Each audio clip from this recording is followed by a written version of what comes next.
Welcome back. This year marks the 50th anniversary of the establishment of the Organization of African Unity, OAU. This will certainly offer a unique opportunity to pay special tribute to the generation of Pan-Africanists and the founding fathers of the OAU, as well as planning the coming 50 years for more developed and politically and economically integrated Africa. CCTV's Girum Chala reports. African Union has already lit the torch of celebrations for its predecessor, the Organization of African Unity's 50th anniversary. All member states will come together in huge numbers and meet here at the headquarters of the Union to celebrate this golden jubilee. Accordingly, the heads of state declared the year 2013 the year of Pan-Africanism and African Renaissance. I know that people argue that you must just deal with peace because you can't do anything if there's no peace. But we must remember that the continent is generally stable and peaceful. There are pockets of instability and conflict, but generally we are peaceful and stable. But we cannot sustain that peace and stability if we do not attend to issues of development. It will also be a little more than a decade since the formation of the African Union, which seeks to promote an integrated, prosperous and peaceful Africa, driven by its own citizens and representing a dynamic force in the global arena.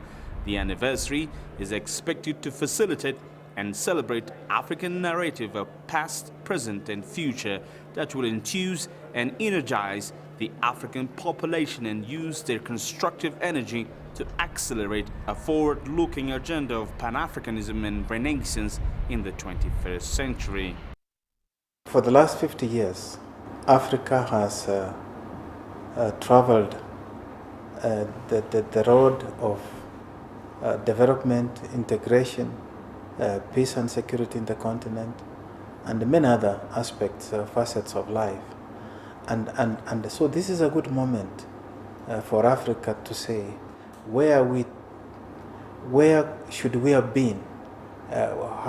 What were the missed opportunities? What are the assets that we have that should take us forward?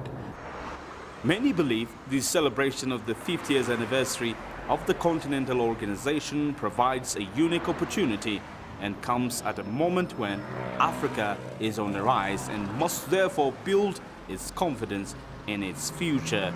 But still, the continent needs to do appropriate planning to utilize its resources and above all to help sustain the current relatively peaceful situation in the continent.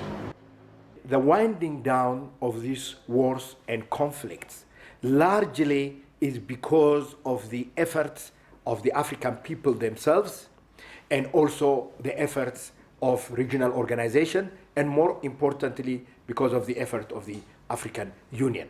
Africans are taking their responsibility in resolving their problem much more seriously than any time. Many dignitaries and influential people are expected to join Africa in its festivity starting from the middle of May, including John Forbes Kerry, who is the 60th and current United States Secretary of State. The growing concern of security situations in the continent and the ways of containing them is expected to be the main agenda of talks among African leaders, but above all, developmental issues of the continent in almost all aspects, the continent's contribution for the post-millennium development goal planning and issues of strengthening partnerships with the countries like China and the US will seriously be dealt. Many say the world must prepare to witness the Africa it never knew before in the coming 50 years. Peaceful, prosperous, and more integrated Africa. Girum Chala, CCTV, Addis Ababa, Ethiopia.